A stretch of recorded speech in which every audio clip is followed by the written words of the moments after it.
numbers in the right mindset for the quiz. Here's the first one. How does myoglobin's oxygen binding affinity compare to that of hemoglobin, particularly in the context of lung and venous oxygen pressures? Give you a moment to read this over.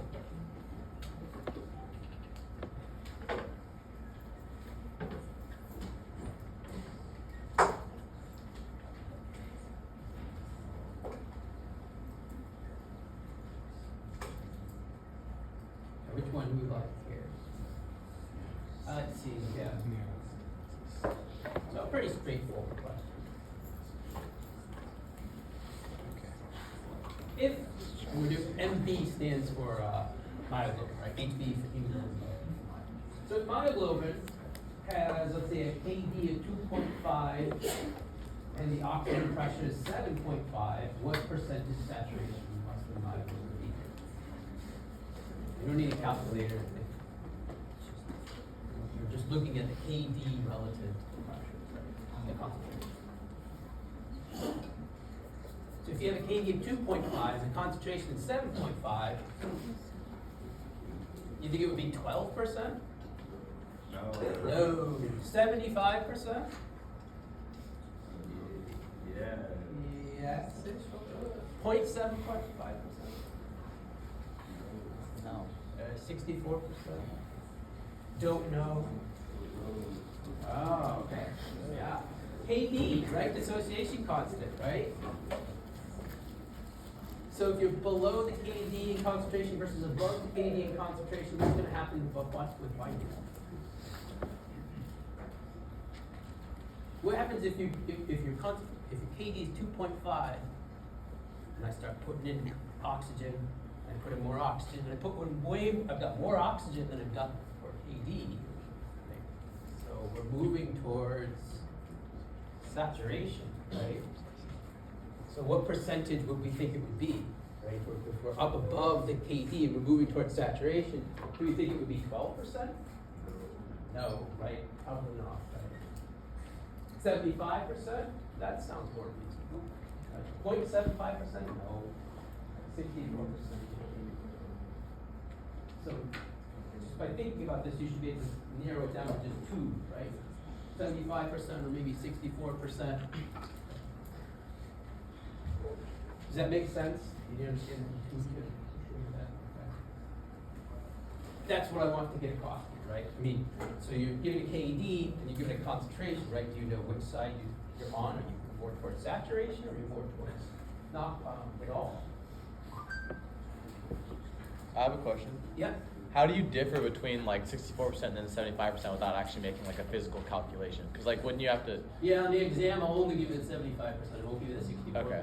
I got this off of the textbook, right? So I copied this off the textbook. They want you to use a calculus. Don't bother. I'll give you 12%, 75%, and 9% or something like that. It should be pretty clear, right? Here's the calculation for you. I put this up for you so you can calculate it.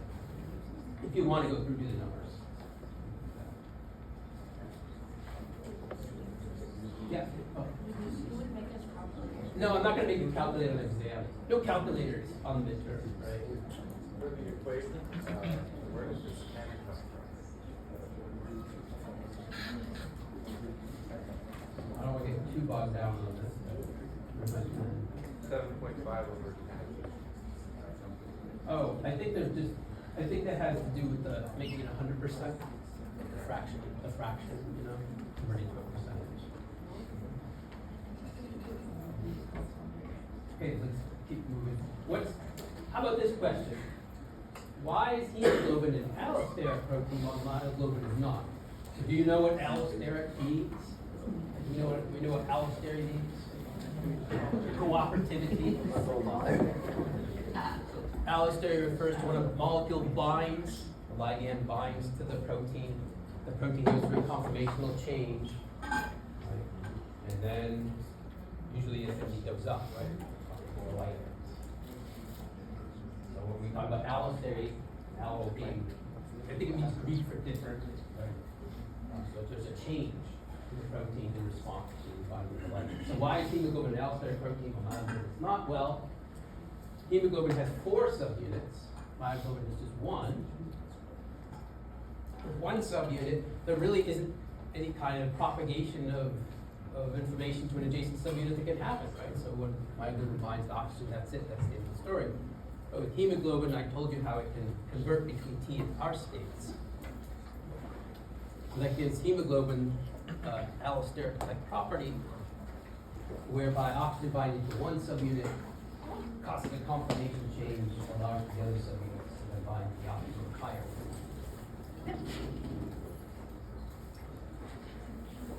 Okay. Here is the picture of that from that slide that I said that you can study from, and it had several different parameters: carbon dioxide, pH, BPG, and it was showing you which way that the curve is shifting, right or left. Well, the time has come to tell me which way the shift will happen in response to each one of these. Okay. Here's adult. Compared to adult, how would fetal hemoglobin look on this curve? At the right-hand side, in the lungs, where would we expect fetal hemoglobin to be compared to adult?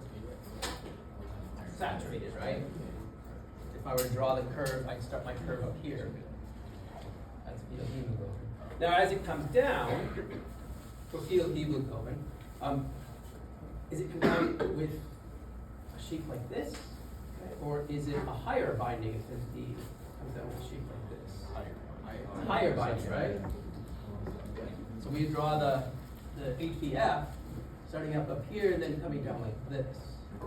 And then that difference, I told you, is important for passing the maternal oxygen to the fetal bloodstream. Why does that shift occur? Okay. Why is fetal hemoglobin left shifted compared to adult? What was the key component that I told you causes that shift? Yeah, it has a higher affinity for oxygen because it needs a higher affinity to transfer it from the parental unit into itself. Yeah. And so how do we set that up then? What was the molecule? There's a molecule, right? No, like the beta dimer went to became a gamma type. So It's like BIE. the fetal hemoglobin has the gamma subunit, right? Yeah. What do we know about the gamma subunit? It's different. It has a lower affinity for BPG. A lower affinity for PPG, right? So that's what allows it to be over here, whereas the adult, which has essentially PPG, is on this side, right? So that's what causes the break. So you can add PPG to right shift, right? Right. And so if I were to put a question on the exam and say, you are now MD, and a patient has come into your office and they have poor oxygenation, right? What could you do to help them? And I'll have A, console them, pat them on the head. No, it's not going to help. B, I don't know. Add BPG, right, would be the answer what I would want, right? Because I want to see you say red shifts. C, something else. I don't know. That's not going to help, right? Okay, how about CO2? Which way does CO2 affect the curve here? Here's adult hemoglobin. If there's an elevation in CO2, which way do we expect the oxidation curve to shift? Is that a trick question? It won't say. I'm open to your answer. Because doesn't CO2 bind to a different spot? Yeah, so CO2, so CO2, well, if we add CO2, what effect is it going to have overall? If we're in the muscle tissue, there's elevated CO2 concentrations. CO2 does what? And what do we have in that situation? CO2 is going to be converted by an anhydrase, right? We're going to get elevated proton concentration. Protons are going to do what? What do we know about that? They bind to the hemoglobin, right? And you get protonation and that locks it in the T state. Remember there was the pH sensitive protonation? So if you're in the tissues with a high concentration of CO2, you're gonna have higher proton concentrations. That's gonna lock the hemoglobin into a T state, right? Because lower oxygen affinity, and that dries out oxygen, right? We're not in the R state, the T state. That pushes back. So you'd expect it to be a little bit left shifted as we go from, it's not a huge shift, 7.5 to 7.3 or so. But it would left shift a bit. Okay, does everybody like that? So that's kind of the relationship between CO2. So CO2 itself isn't going to cause a change, but the resulting pH change can. But we just did BPG already, like that one. Bag. How about temperature? What do you think about temperature? I haven't really talked about that because not a huge correlation. What do we think?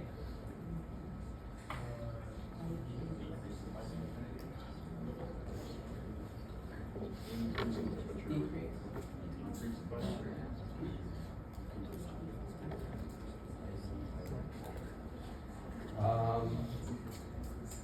If you decrease the temperature, what did we say? Left shift? Do you think it would be left shift or right shift?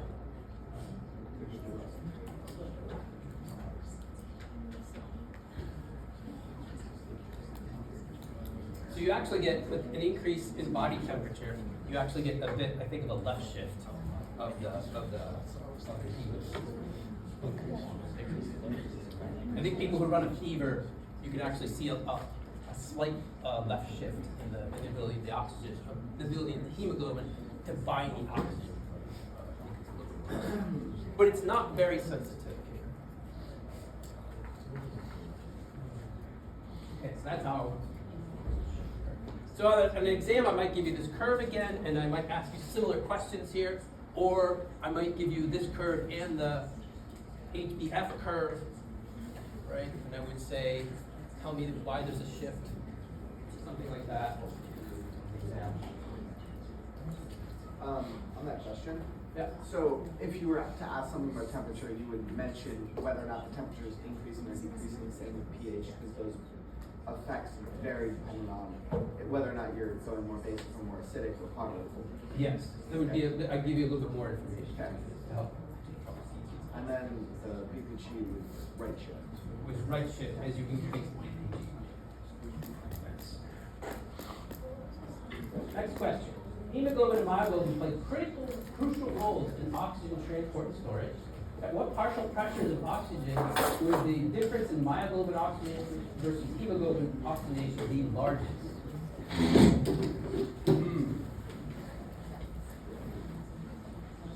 How many don't know where to get started on this one? So think of the myoglobin binding curve. It was hyperbolic, right? Think now of the hemoglobin curve. It was sigmoidal. And right shifted. Right? So as you think about those two curves, where's the biggest difference between them in terms of the oxygen? At saturation, is there a big difference between them? No, they're almost both 100% oxygenated, right? So not out there. As we go to lower oxygenation levels, right? You're going to get now a big difference, a big break between them, right? Because myoglobin essentially just goes whoop, whoop. Hemoglobin does this curve, right? And it's right in here that you get the biggest difference. Right? So it's right in there that I would say that the pressure, we should look for a pressure in that range, right? Well, at 100 we're saturating, at 75 we're almost saturating. At 40, you've got that's where the biggest break is, and that's where the venous, your tissue oxygen pressures tend to be at right around 30, 40. That's the biggest break. When you get down to 20, you're starting to converge the two curves again, and so the difference becomes rather minor. Yeah. So I like for this answer 40. I think it'll probably be the biggest difference there. For this question, would you provide curves, or do you expect us to have the curves memorized and like by pressure. I would give you a generic curve, I would give you a curve that looks like this, and then one that goes like that, okay? Okay. And then you're gonna have to be able to read the graph. Yeah. It's more of Then a you put that here just to question make it a than, little more memorize the particular pressures. Right, you don't have to, you won't have to memorize it. Here, I made it work.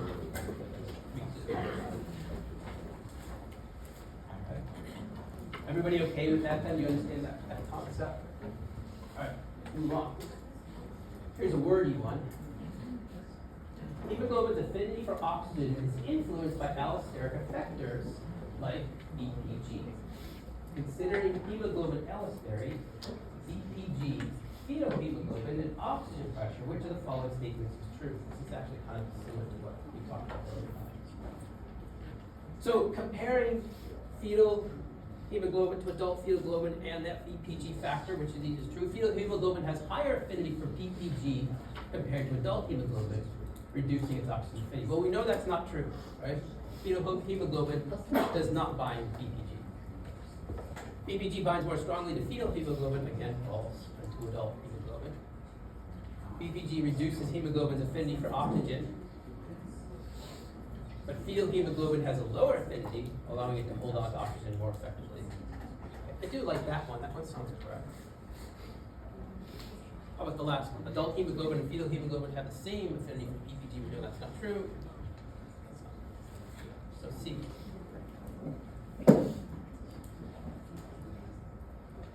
Next question.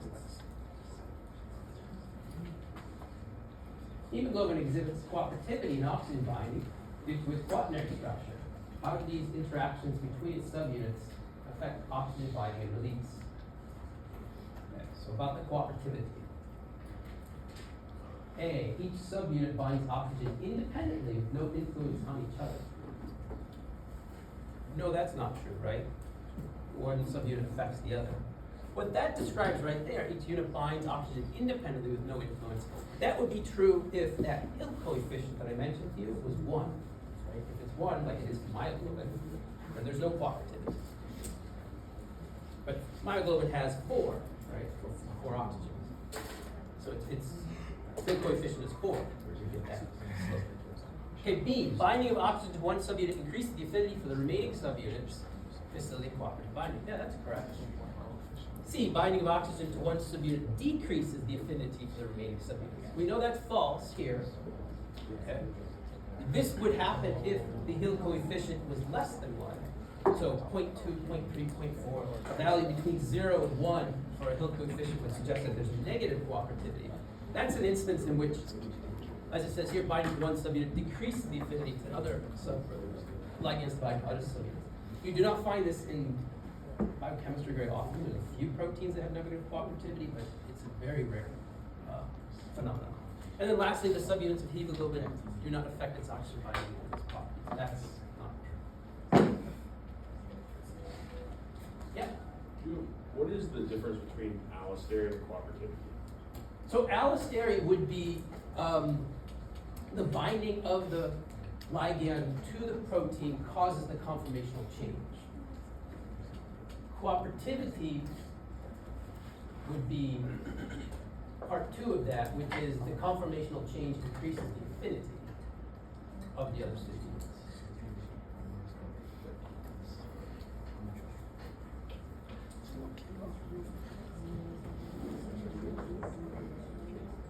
I had someone ask me about symmetry models and the sequential models that I showed in that one slide.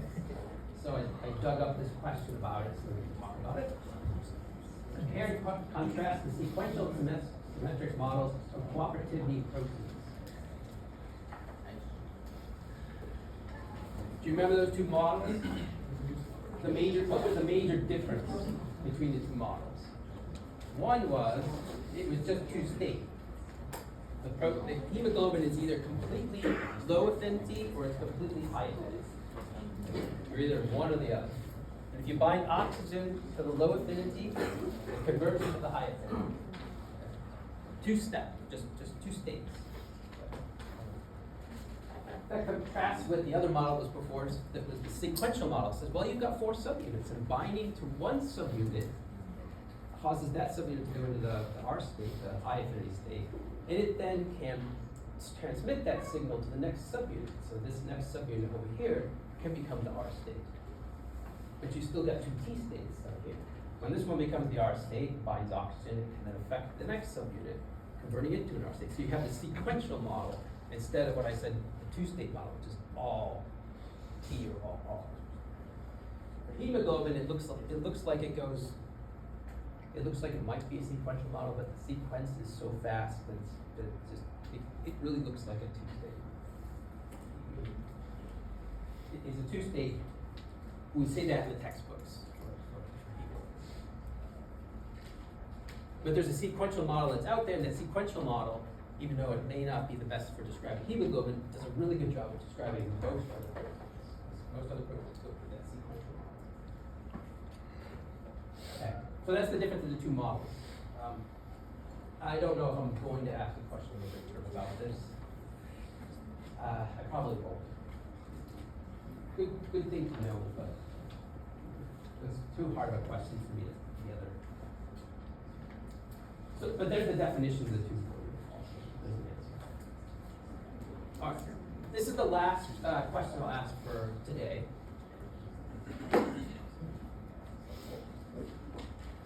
And I wanted to put this one up here and ask you a few questions about it because it gives us an opportunity to look at different types of oxygenation curves and kind of discuss the effects that mutation or carbon monoxide can have on hemoglobin. And I was thinking, because this shows different types of oxygen binding curves, that's the type of thing that I'm thinking about when I'm designing the midterm. You know, I want to give you a graph with like two of these and ask you questions about it. So this is what's on my mind right now. Maybe I'll ask something like this. So in this graph, you've got oxygen here. This is your oxygen pressure that the blood is in, right? So up here is the atrial blood oxygen concentration. Down here is the venous concentration of oxygen. And on this y-axis, although they've relabeled it with slightly differently, this is essentially going to be the fraction of hemoglobin bound. Right? They're actually plotting it as the oxygen CO2 concentration in the blood, okay, as opposed to fraction bound, but it's essentially the same thing. So here you've got your curve for a normal human being. And the first graph I want to show you is this one right here. This is a patient that's suffering from anemia.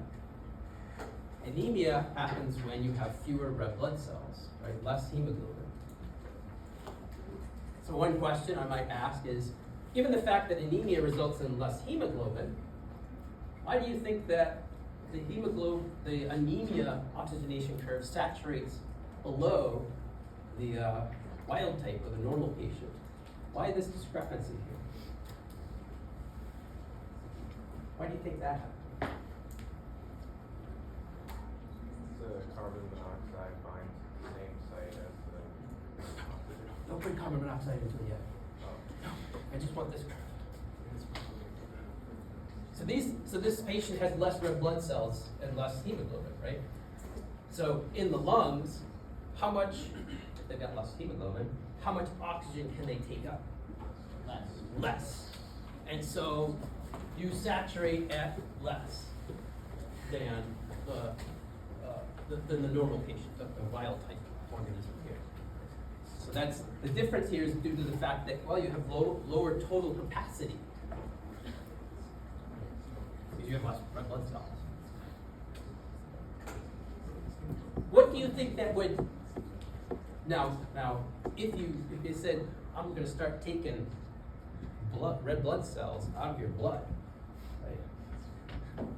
Then at lower pressures down here, okay, is the blood going to deliver as much oxygen compared to a normal patient? No, right?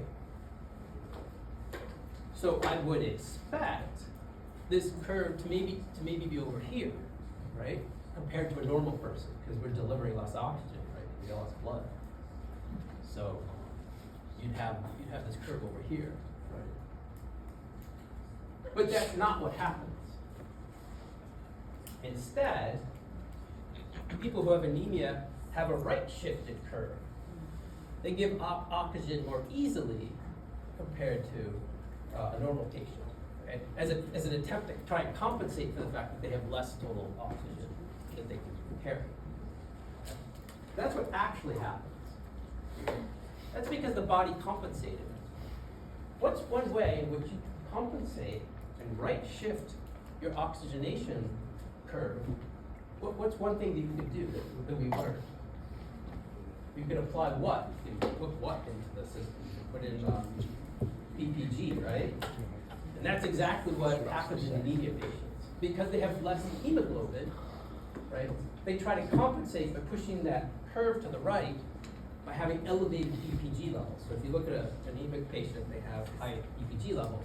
To try and move this over, because they're trying to get as much oxygen as they can out at the venous, even though they've got less total capacity. Now let's go to carbon monoxide poisoning. Carbon monoxide binds to the iron in hemoglobin. And when it binds, oxygen can't bind to that hemoglobin, or that substance, that iron. Okay?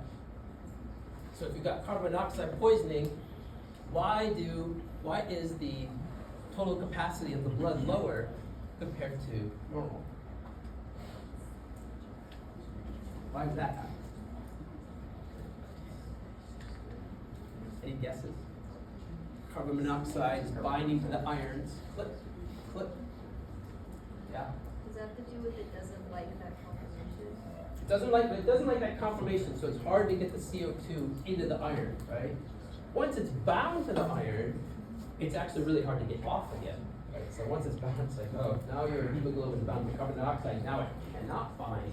That subunit cannot bind oxygen. So as you have more and more of these subunits that are being bound to carbon monoxide, I don't know, I guess you're in a high carbon monoxide environment situation, right? And you're accumulating more and more of your hemes attached to the carbon monoxide, what happens to your total capacity to carry oxygen? It's gonna go down, right? So that's why we now have this gap here, right? It saturates at a lower level, right? Because a lot of your irons are bound to carbon monoxide, and so they're not available to bind to oxygen. So that's the difference here.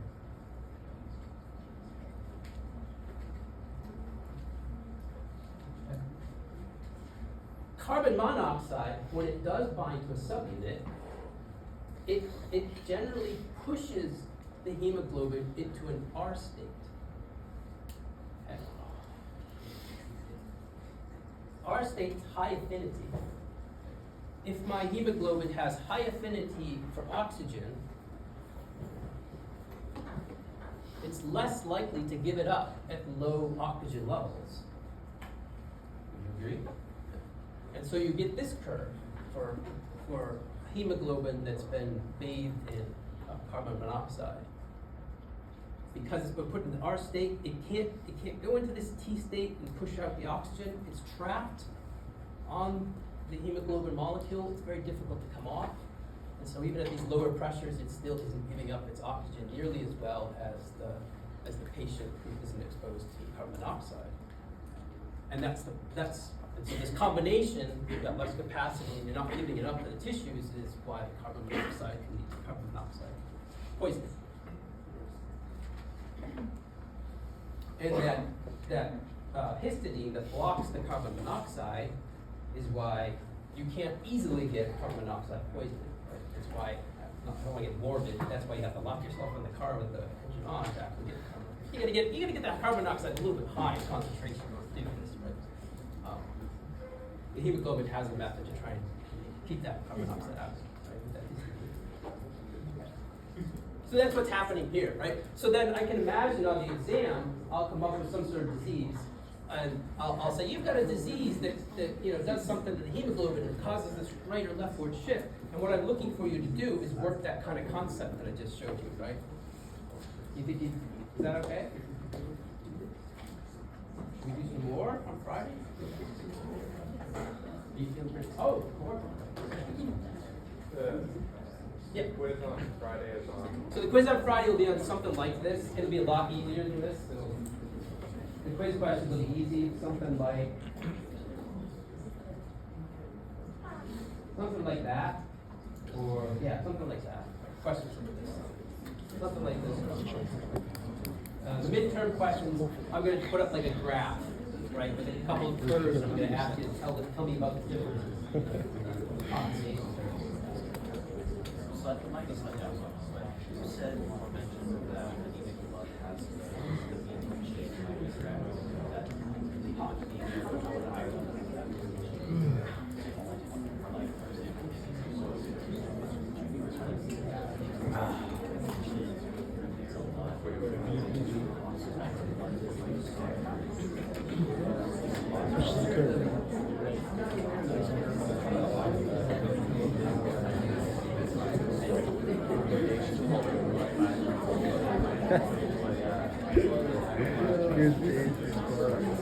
He was injured. He is. He didn't practice. Bum ass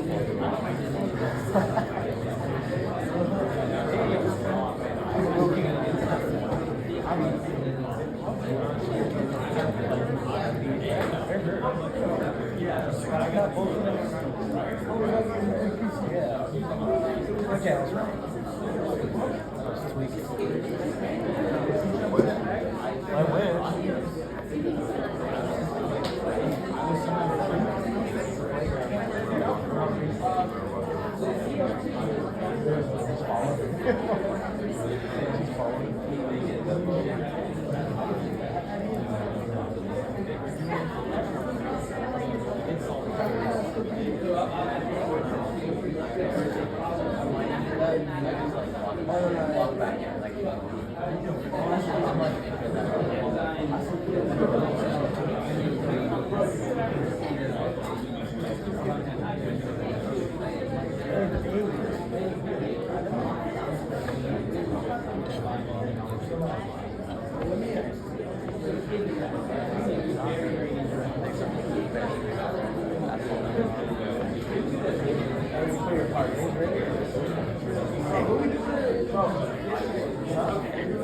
Other questions?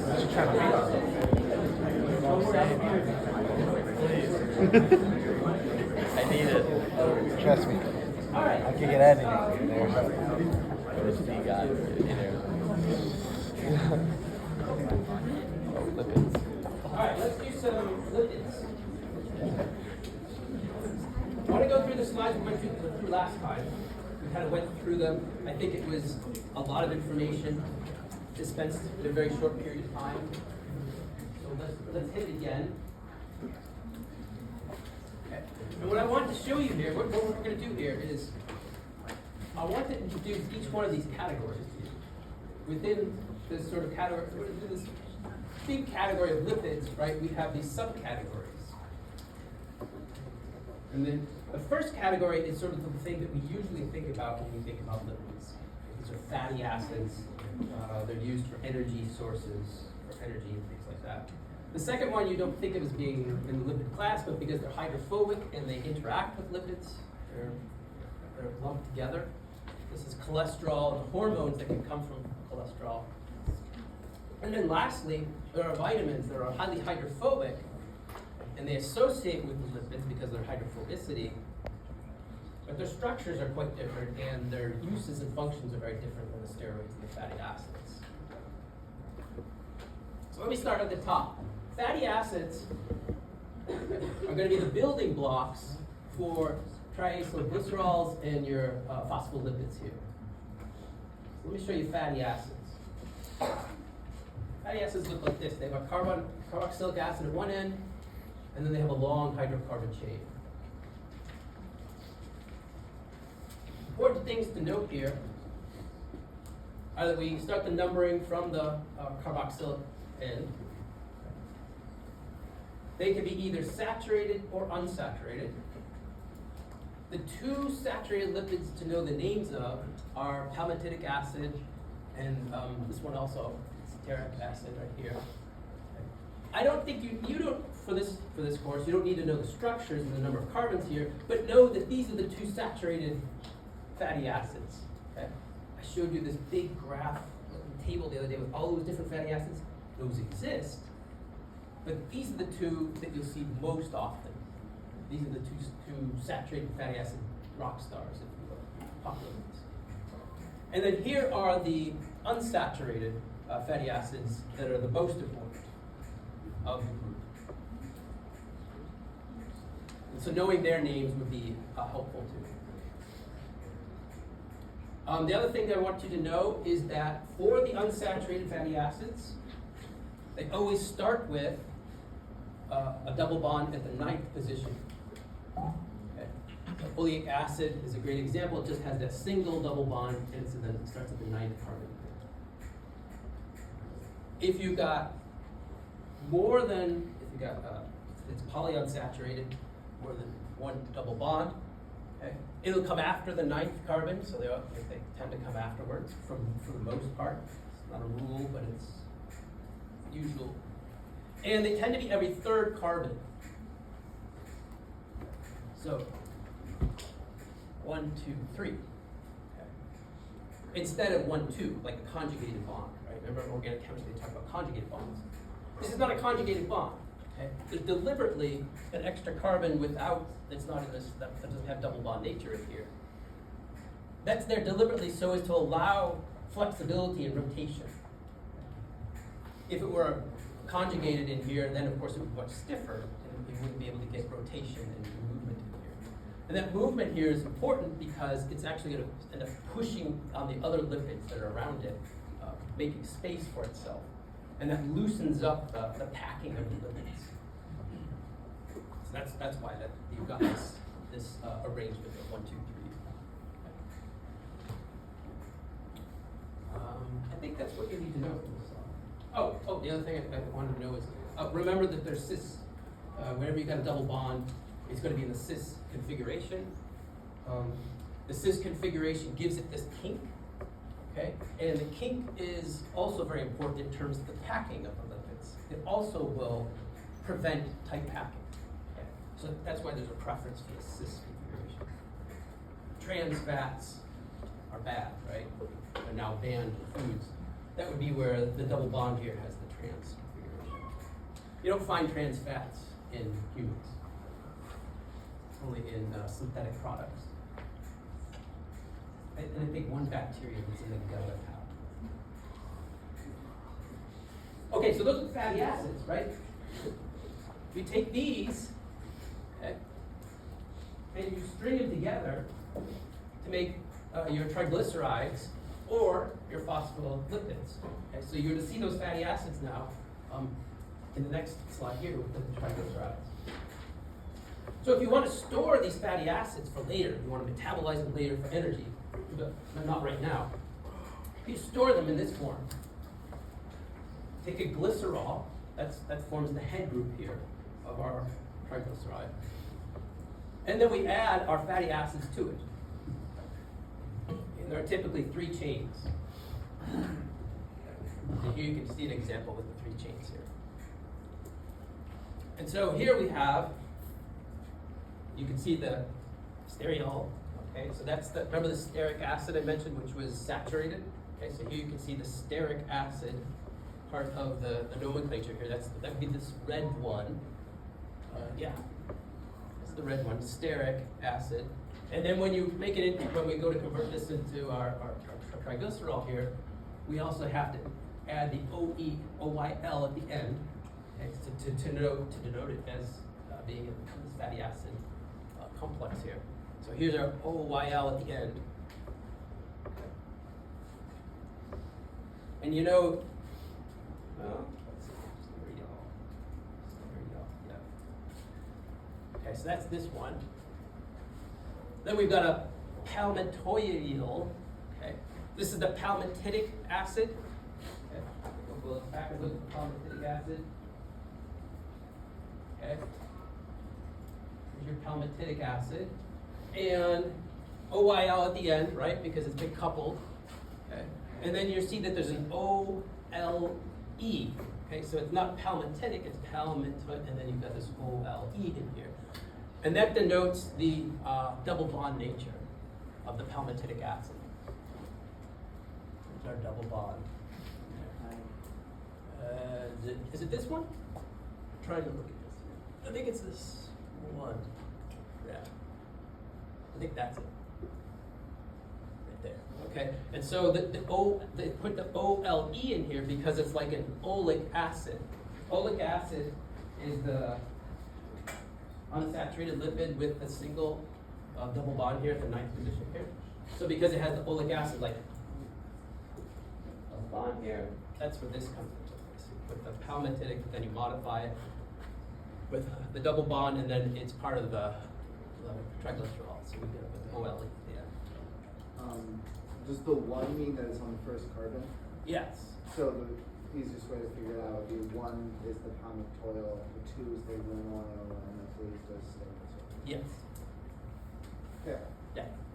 And because this is, remember this is the stearic acid, okay? And it doesn't have the OLE in there, it's just the stearic and then the OYL, meaning it's conjugated, right? So this you'd expect to be saturated, right? So that's the saturated. I would know it's unsaturated if it had that OLE in it, so oleic acid. Okay, so that's the nomenclature there. You take your glycerols and convert it to triglycerides. As for storage, if you take a glycerol, hydroxyl, normally a glycerol would have a hydroxyl coming off of this too. I showed you that in the previous slide. Okay. But instead, we've got a phosphate on here. You've got glycerol 3-phosphate. This then is conjugated with our groups on here to make a phospholipid.